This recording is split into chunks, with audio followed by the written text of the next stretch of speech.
어, 애굽 땅에서 200만이 되는 이스라엘 백성을 이끌고 나와서 40년 동안의 광야에서 지내다가 요단 강 건너기 직전에 누보산을 바라본 후 나이가 많아서 죽었습니다.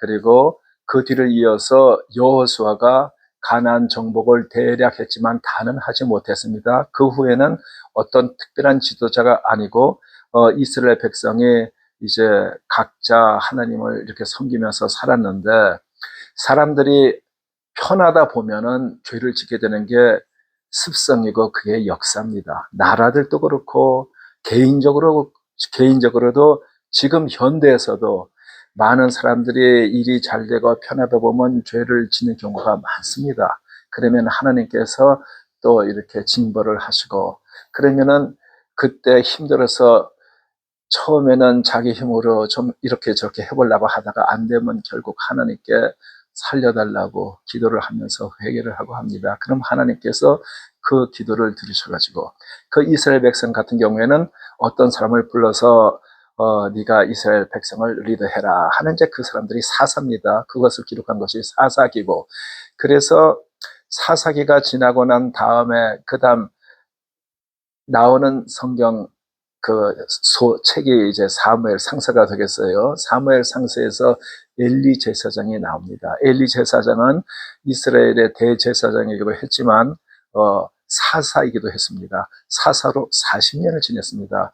그런데 우리가 엘리 제사장 하면은 나쁜 사람으로 생각하는데 저는 그렇게 생각이 들지가 않아요. 엘리 제사장이 40년 동안 사사로 지내면서 이스라엘이 평안했습니다.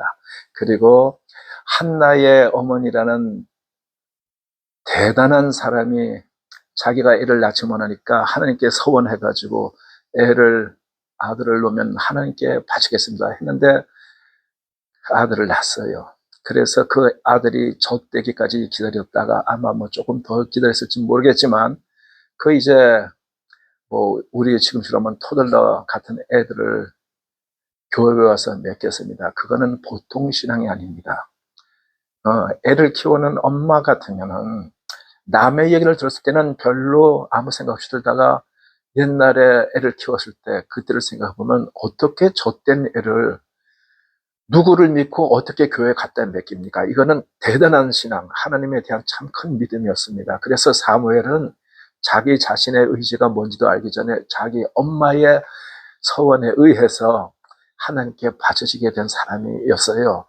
그런데 하나님께서 간섭하셔서 다 인도하셨지만, 이 사무엘을 지도하고 가르친 사람이 엘리 제사장이었어요.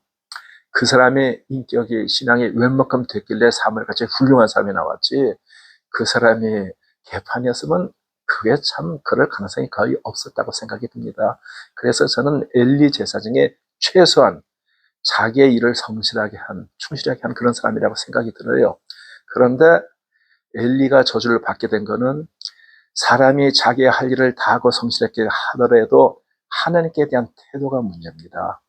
하나님은, 이 세상의 모든 종교는 사람을 위해서 신이 있는 거예요. 사람이 편하기 위해서, 사람이 추수를 잘 받고 성공하기 위해서 신을 만든 거죠. 그거는 우리의 관념 속에 있는 신, 상상 속에 있는 신, 사람이 만든 신, 가짜 신입니다. 그렇지만 하나님, 우리가 믿는 하나님은, 다른 신들은 전부 다 아니고 남들이 독선적이다, 배타적이다 하더라도 그것은 사실이 그렇습니다. 하나님께서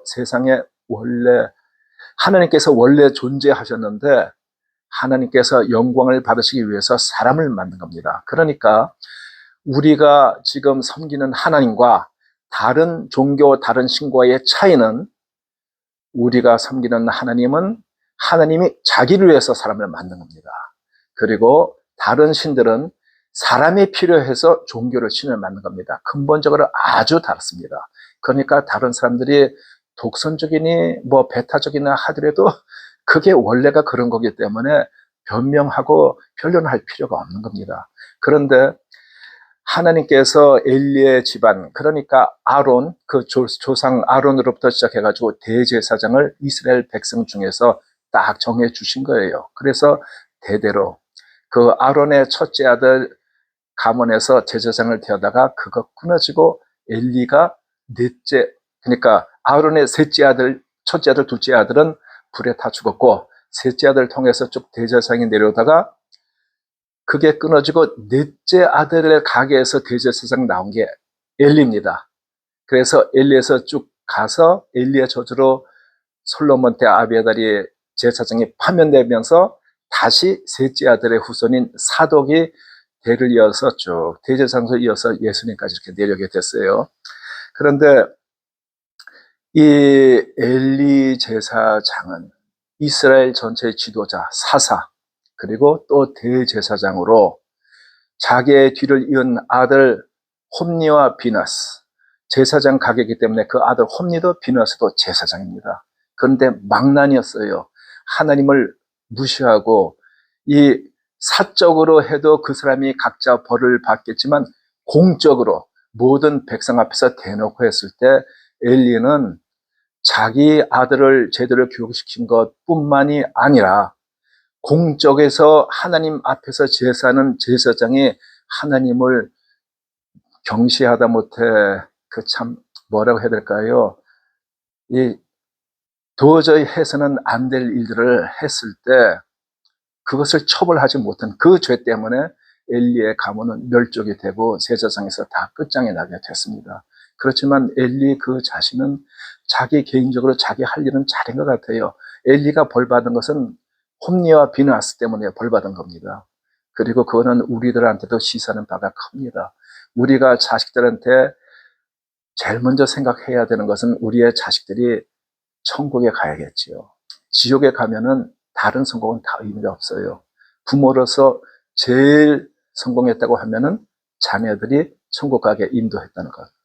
부모들이 도저히 용서받을 수 없는 최대의 잘못은 뭐냐? 자녀들이 지옥 가도록 내버려뒀다는 거. 그리고 어떤 경우에는 자녀가 원래 말을 안 들어가지고 부모가 아무리 잘하고 기도를 해도 말을 안 듣는 경우가 있습니다. 그런 경우는 다 본인의 몫입니다.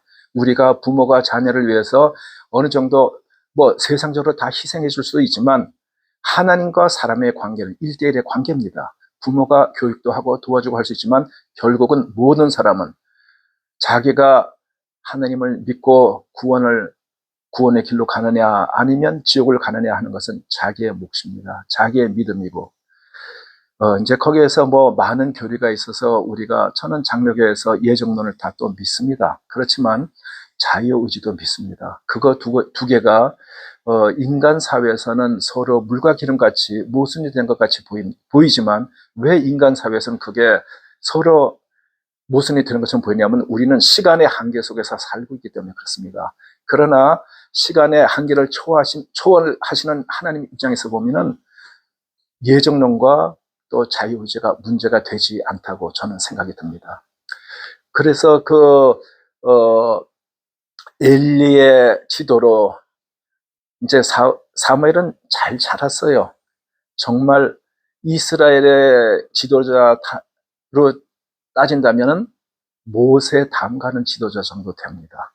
그리고 사무엘 시대에는 평안해가지고 왕들 있을 때가 훨씬 낫어요.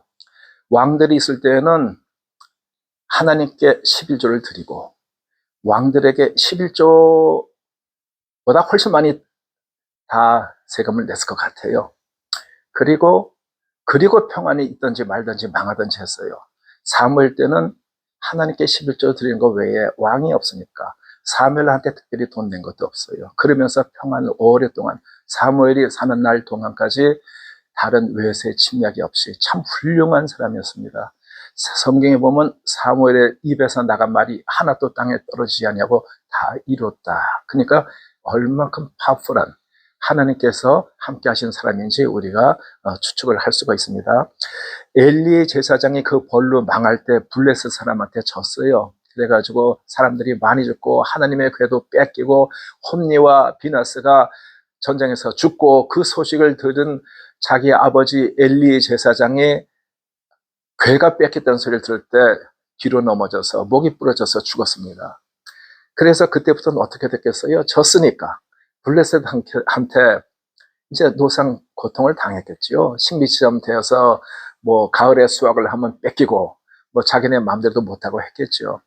이제 여기 본문의 시작이 어떻게 나오냐면은 사무엘 3상 7절 이제 좀 중간쯤에 사무엘이 이스라엘 자손들에게 여호와께 돌아오려거든 이방 신들을 버리고 여호와만을 섬기라. 그때 백성들이 그 말을 들어요. 왜 듣습니까? 지금 블레셋 사람들 때문에 너무 힘들어요. 그러니까 이제 그것을 보고 사무엘이 너희가 여호와께 돌아오려거든. 옛날에 하나님 섬길 때 얼마나 편하고 좋았어요. 그러려거든 이방 신들을 버리고 여호와만을 섬기라. 그것이 하나님의 뜻이었어요. 그리하면 블레셋 사람들에게서 건져내시리라. 그랬더니 그 이스라엘 백성이 그 얘기를 듣고 바알과 아스다롯을 제거하고 여호와만 섬기니라.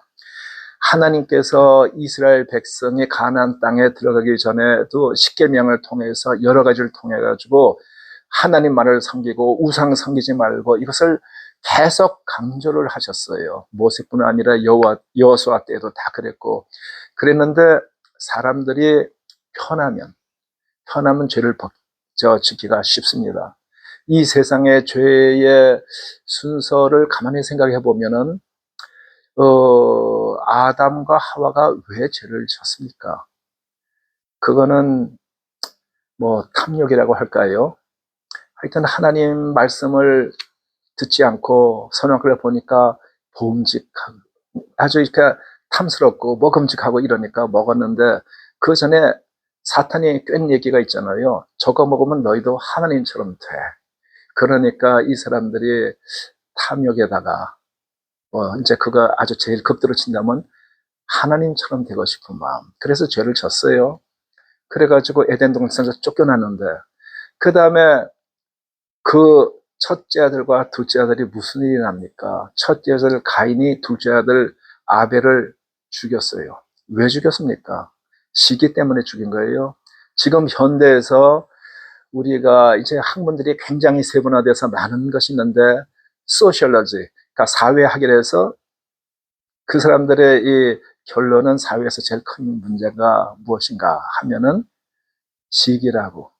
그러니까 옛날보다 우리가 지금 다 잘 살아 이러면 당연히 감사를 해야 되는데 그것보다도 나는 옛날보다 좋아진 거 그건 맞는데 내 옆에 있는 사람은 훨씬 더 좋아가지고 우리 차이가 너무 커졌어. 그러면은 마음이 편치가 않은 거예요. 그게 아주 싫은 거예요. 벤자민 프랭클린이 유명한 말을 했어요. 사람들은 잘난 사람을 싫어한다. 싫어하다 못해 미워한다. 저는 그 얘기를 들었을 때 참 인상적이었던 게 제가 생각하던 것은 사람들은 잘난치 않은 사람을 싫어한다 이렇게 생각을 했는데 벤자민 프랭클린이 사람들이 잘난 사람을 싫어한다 그러니까 그게 더 맞는 말인 것 같아요. 어디 가가지고 너무 잘생기든지 너무 젊게 보이든지 이러면은 선거에서 떨어지고 막 그렇습니다. 왜냐하면은 사람들이 시기가 있어가지고 다른 이유 없이 나하고 관계도 전혀 없는데 저 녀석 너무 잘난 거 싫어 이래가지고 특히 인터뷰할 때 여자들이 여자를 심사할 때 좀 더 심한 것 같아요. 아무튼 그 사람들의 이제 이게 죄에 짓게 된 것을 보면 거기까지 탐욕이라든가 시기라든가 있는데 그 다음에 창세기 6장에 보면은 사람들이 자기 눈에 좋은 대로 아내를 삼았더라. 그런 문제가 있는 게 그게 이제 성 문제입니다. 영어로 섹스, 성 문제. 그러면은 이 이방 종교에서 어떤 짓들을 많이 했냐면 바알이나 아세라나 뭐 이런 데 가서 다 보면은 그 사람들은 신전에 뭐 남창이라든가 여자 창녀라든가 그게 종교의 의식으로서 같이 하니까 사람들이 배도 부르고 뭐 걱정것이 없는 사람들이 벌써 그런데 이제 유혹에 넘어가기 쉽다는 거예요. 우리가 항상 힘이 들고 어려우면 그런데 머리가 안 돌아가지만 배들면은 남자들이 사업이 잘 되면은 뭐 첩을 얻고 하는 경우가 많잖아요. 그런 약점들을 가지고 있기 때문에 하나님께서 우상을 철저히 금했는데 그걸 말을 다 들어도 뭐 현대까지도 사람들이 뭐 타락하기 많이 하지 않습니까? 잘못 알면서도 잘못되잖아요. 그래서 그 사사기 때의 기록이 평안하니까 죄를 지어서 고통스러워서 하나님께 부르짖으니까 다시 평안을 사사를 보내서 평안을 주시고 그때부터 계속돼서 역사가 지금까지 반복되고 나라별로도 그렇고 개인적으로 지금 현대까지 다 그렇습니다. 그래서 우리가 항상 하나님께 깨어 있어야 된다. 예, 그런 생각을 많이 합니다. 그래서 사무엘이 이제 이 백성들이 말을 다 들으니까 뭐라고 했냐면은 온 이스라엘은 미스바로 모이라 내가 너희를 위해 기도하리라 하니 미스바에 모여 종일 금식하고 우리가 범죄하였나이다 그랬어요. 회개했다 이 얘기예요. 그랬더니 사무엘이 이제 그때부터 확실하게 이스라엘 사람을 다스리게 된 거예요. 그러니까 그전에는 엘리가 이스라엘을 다스리다가 죽었고 그 다음엔 이제 사무엘이 백성들이 고생스러워가지고 블레셋 때문에 그래가지고 하나님께 회개하고 그러니까 이제 자연히 사무엘이 다스리게 됐어요. 그리고 사무엘은 너무 이렇게 하나님과 가깝고 해가지고 사람들이 사무엘이 뭐 다른 말로 안 해도 저 사람은 하나님께서 하는 사람이라는 확신을 갖고 있었어요. 현대에서도 참 보기 쉽지 않은 그런 사람입니다. 그런데 이제 이 역사에 보면 참 문제들이 있어요. 어떤 나라가 다른 나라를 지배하고 있으면 그 다른 지배받는 나라 사람들이 모이는 거에 대해서 굉장히 우려를 합니다. 사람들이 모였다면 그 모였다는 것 자체만으로 저것들이 반란을 일으킬래나 보다 그런 생각 많이 해요. 독재 국가에 보면 모이지 못하게 합니다. 북한 같은 데서 사람들이 모이지 못해요. 말만 잘못하면 그냥 잡혀갑니다. 그런데 여기에서 사람들이 모였더니 블레셋 사람들이 이스라엘 자손이 모였다 함을 듣고 치러 올라온지라. 사람들이 모였다 하니까 블레셋 사람에 대해서 지금 전쟁하려는 그런 것도 아니고 뭐 반기를 든 것도 아닌데 모였다는 것 때문에 블레셋 사람이 치러 왔어요. 분산시켜가지고 자기한테 이렇게 도전하지 못하게 하겠다는 얘기예요. 그랬더니 이스라엘 백성이 뭐냐 하면은 이스라엘 자손이 사무엘에게 이르되 당신은 우리를 위하여 우리 하나님 여호와께 쉬지 말고 부르짖어 우리를 블레셋 사람들의 손에서 구원하시게 하소서 하니 사무엘이 젖먹는 어린 양 하나를 가져다가 온전한 번제를 여호와께 드리고 이스라엘을 위하여 여호와께 부르짖음에 여호와께서 응답하셨더라. 그러면 사무엘이 기도를 하는데 뭘 가지고 기도를 했어요? 어린 양의 제사를 드렸어요. 어린 양 하면 무엇을 상징합니까? 예수님을 상징하는 거예요.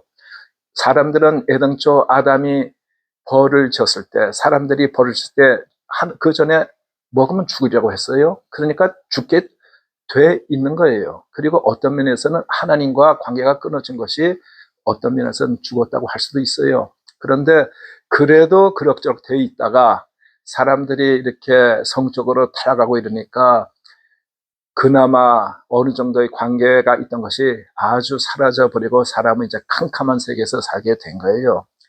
근데 하나님께서 사람을 구원하시기 위해서 창세기 3장 15절에 여자의 후손이 뱀의 머리를 치겠다는 그런 말씀을 하셔요. 거기에서 여자의 후손은 예수님을 뜻한 겁니다.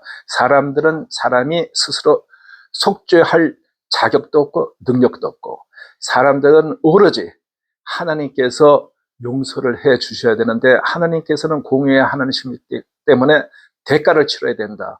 하나님께서는 사람에게 사람을 제사라고 하신 적이 한 번도 없습니다.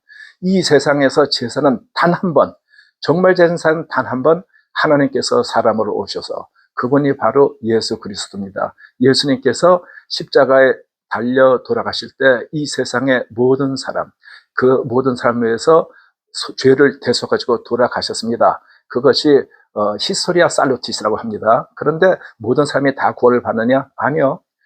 예수님께서 나를 위해서 대속하셔서 돌아가셨다는 것을 믿는 사람만이 구원을 받습니다. 그것을 오르도 살루티스라고 합니다. 그러니까 하나님께서 역사적으로 하신 일, 예수님께서 돌아가신 일, 그리고 그 다음에 각자가 믿을 때에 그 구원이 적용되는 것, 그것이 오르도 살루티스. 그래서 그 두 개가 합쳐서 우리의 구원을 이루게 되는 겁니다.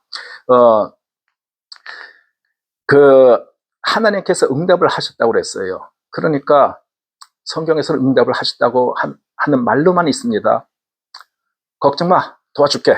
뭐 그런 의미로 어떤 말씀을 하셨는지 뭔지는 저는 모르겠지만 응답을 하셨어요. 그래서 어떻게 됐냐? 블레셋 사람들이 이스라엘과 싸우려 올 때 치자해서 올랐으니까 이제 칼 들고 막 올라올 거 아니에요. 하나님께서 큰 우레를 발하여 어지럽게 하시니, 그러니까 하늘에서 그냥 뭐 이제 그 글쎄요, 뭐 우박이 떨어졌는지 뭐 하여튼 번개, 우레를 한번 번개가 치고 큰 소리가 나니까 이 사람들이 겁이 나가지고 흩어지니까 이스라엘 사람들이 그 모였던 미스바에서 블레셋 사람들을 추격하여 뱃갈 아래에 이렇게까지 쳐더라. 그러니까 블레셋 사람은 도망을 갔다가 막 다 쳤어요. 그래가지고 그때 사무엘이 뭐라고 하냐면, 사무엘이 돌을 세워 여호와께서 여기까지 우리를 도우셨다 하고 에벤 에셀이라 하였다. 에벤 에셀이란 말이 여기에 납니다. 우리가 뭐 이렇게 보면 광고에 많은 사람들이 에벤 에셀 성형외과, 레베 미용실, 뭐 레마 미용실 뭐 이렇게 많이 나와요. 그래서 우리는 참 친숙하고 또 그래서 그래도 참 같이 하나님 믿는 형제인가. 그래가지고 제가 어떤 때는 한번 이렇게 들어가 본 적이 있어요. 근데 어느 교회 나갔으니까 교회 안 다니는데요? 전혀 안 다니는데요. 그럼 이 이름을 어떻게 붙이게 된 거예요? 지난번에 이 이름 가진 사람이 하던 비즈니스 샀습니다. 그래가지고 믿지도 않아도 그런 이름 쓴 사람도 많이 있어요. 그리고 비즈니스에 그런 이름을 썼다고 해서 그 사람이 꼭 신앙이 좋다는 보장은 없습니다. 전혀 그렇지 않은 사람도 그냥 마케팅의 효과를 내기 위해서 기독교인들을 갖다가 손님을 많이 맡기 위해서 그런 거 쓰는 경우도 있습니다. 그 에벤에스라는 것은 무슨 뜻이냐면은 도움의 돌이란 뜻입니다. 그래서 그 말이 거기에 나오고, 그 다음에 어떤 말이 그 7장 8장 거기에 나오냐면, 여호와의 손이 사무엘이 사는 날 동안에 블레셋 사람을 막으시매. 그러니까 사무엘이 사는 날 동안에는 블레셋 사람들에게 공격을 받지 않았다, 치지 않았다, 그 얘기예요. 그게 얼마나 감사한 겁니까? 사람들이 우리가 코로나 때에 무엇이 천국이냐 했더니 많은 사람들이 대답하기를 코로나가 없는 것이 천국이다 그랬어요. 그러면 지금 코로나 없었으면 천국이 임했으니 감사합니다 그렇게 생각하는 사람 있습니까? 그 급할 때는 그렇게 얘기하면서도 그냥 우리가 성경에 없는 말이도 우리의 속담을 해도 무소식이 희소식이다 하듯이 아무 일도 없는 것도 참 감사한 거예요.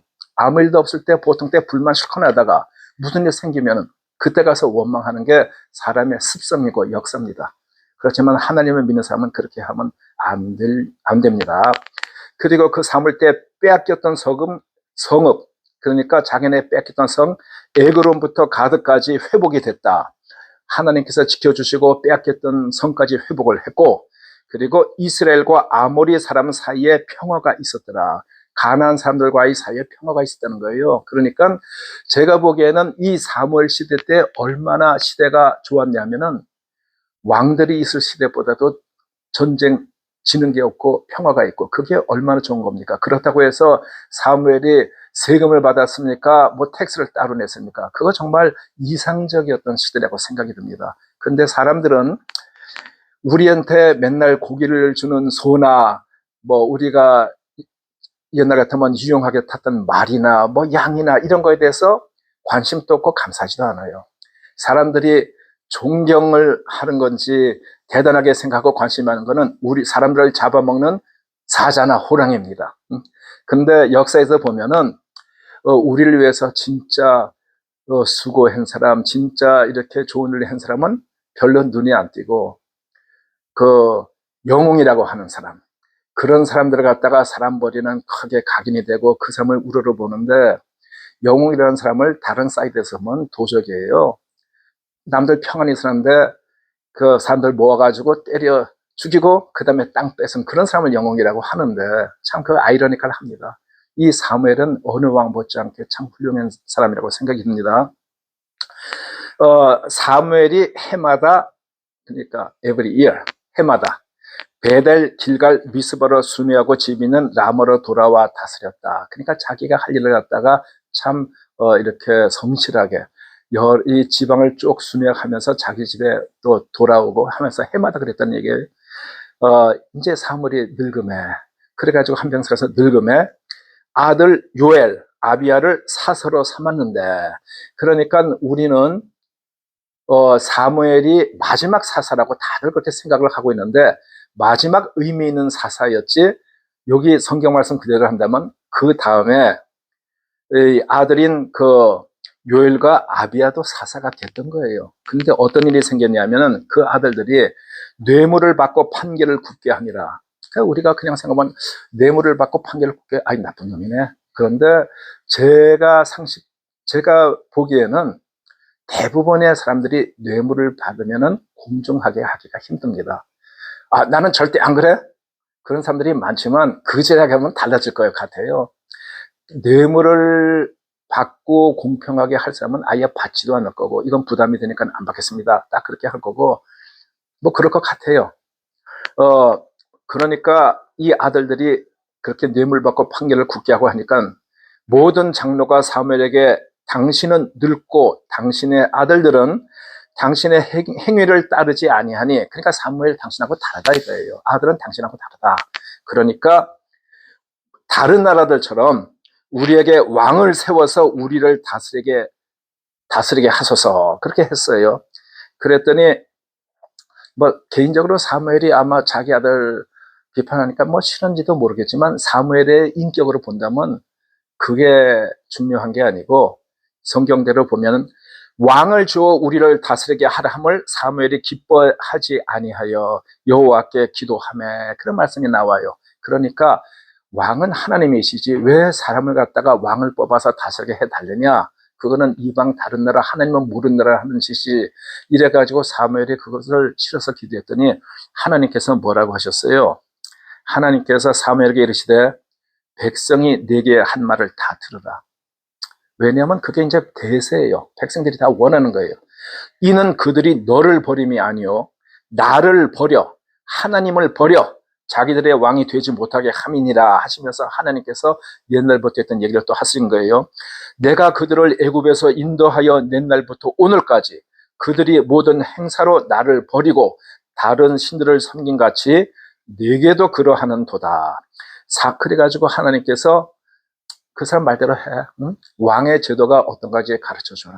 그랬더니 사무엘이 백성들이 왕을 그렇게 세워달라고 하니까 왕의 제도를 설명해 주는 거예요. 뭐라고 하냐면은 너희 아들들을 병거와 말을 어거하게 하여, 그러니까 임금님을 위해서 왕을 위해 가지고 병거 시다발이 다 하고, 병거 앞에서 달리며, 그러니까 위험한 것도 수고하는 거 다 하고, 1000부장과 50부장을 삼고, 그러니까 군대를 사와가지고 만들어서 다 싸우는 것도 다 하고, 자기의 밭을 갈고, 그러니까 나는 내 거 밭을 갈아서 내 거 먹는 것뿐만 아니라 그 젊은 아들 데려다가 왕의 밭을 갈게 한다 얘기예요. 왕을 위해서 자기의 밭을 갈게 하고 자기 추수를 하게 하고, 무기와 병거의 장비도 만들고, 그러니까 무기도 만들고 성도 쌓고 이런 수고들 다 하고, 딸들을 데려다가 향료 만들고 요리하고, 한마디로 너희의 딸을 식모로 쓰겠다 이거예요. 뭐 좋게 말해서 궁녀지요. 궁녀, 식모, 그런 거예요. 너희 밭, 포도원, 감나원에서 제일 좋은 것을 가져가고, 그러니까 임금님들이 제일 좋은 토산품 다 가져가잖아요. 제일 잘 익은 거. 그리고 소산의 11조를 거두고, 세금을 거둔다는 게, 이것은 11조라고 되어 있지만 실제는 11조보다 훨씬 더 많이 가져간 것으로 생각합니다. 소년들을 끌어다가 자기를 시키고, 이제 이렇게 자라나는 그런 애들도 데려다가 자기를 시키고, 너희가 그의 종이 될 것이라. 그러니까 결국 모든 걸 써머리하면 너희들이 그 사람의 종이 될 것이라. 그래도 괜찮아? 그래서 사무엘이 이제 그런 거예요. 그랬더니 그때의 왕으로 말미암아 부르짖되 여호와, 그랬더니 그 사람들이 다 괜찮습니다. 우리한테 왕이 필요합니다. 그래서 사무엘이 이제 마지막으로 한 말이 있어요. 무슨 말을 했냐면, 그때에, 언제 왕을 세웠을 때에 왕으로 말미암아 그 왕 때문에 부르짖되, 우리가 잘못했습니다. 우리 왕 때문에 너무 힘들어서 못 살겠습니다. 저 왕 좀 없게 해주세요. 이렇게 부르짖을 때 여호와께서 응답하지 아니하시리라. 하나님께서 명령하시는 것이 있고 하나님께서 원치 않으시지만 우리가 하도 졸라서 허락하실 때도 있습니다. 그거는 상당히 다른 겁니다. 그런데 그래가지고 이 사람들이 우리에게 왕이 있어야 되겠다. 그래서 어떻게 됩니까? 자유를 잃게 되는 겁니다. 지난 주간에 미국에서 대통령 선거가 있었어요. 그래서 발표가 다 났습니다. 저는 선거가 나기 전부터 상당히 우려하던 것이 있었어요. 현대에 있어서 이 매스미디어가 언론이나 방송에서 참 사실을 왜곡해서 보도한다. 제가 많이 느꼈는데 더군다나 최근 선거는 왜곡 보도를 떠나가지고 오더를 해서 이렇게 어떤 쪽으로 편향하게 컨트롤을 하게 될 텐데 제 생각에 이번에 선거가 끝날 때는 그게 들통이 나겠구나 그렇게 생각했는데 제 생각보다는 좀 적었습니다. 그래서 그래도 좀 생각보다는 상당히 아슬아슬하던 때가 있었는데 아무튼 지금 미국 많은 사람들뿐 아니라 한국에서도 매스컴 믿을 수가 없겠다. 그동안에 거짓말을 많이 했다. 이렇게 발표하는 사람들이 참 많이 있습니다. 우리가 현대에서도 우리가 지금 이 성경 말씀을 들으면서 생각해야 될 것은 freedom is not free. 자유는 대가를 많이 치르고 인류가 얻은 겁니다. 그런데 그것을 공짜로 쉽게 얻은 사람들은 그 가치를 잘 모르기 때문에 그 얻었던 자유를 갖다가 다시 잊기가 쉽습니다. 그것을 우리가 생각하면서 하나님께 항상 감사하신 하나님, 우리를 구원하신 것도 다 감사하지만 자유를 주신 하나님께 감사하고 살아야겠습니다. 감사합니다.